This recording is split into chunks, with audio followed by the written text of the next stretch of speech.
ay hindi nakakatuwa.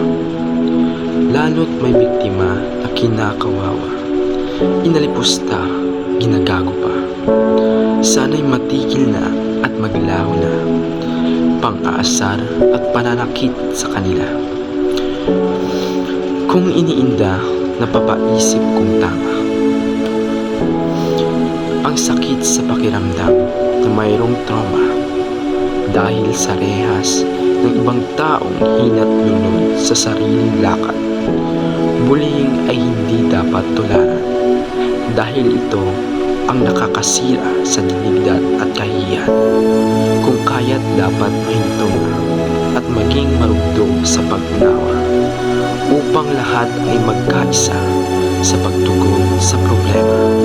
Kapayapaan at pagkakaisa dapat taglayin, hindi katarungan at kamay na walang pakundangan.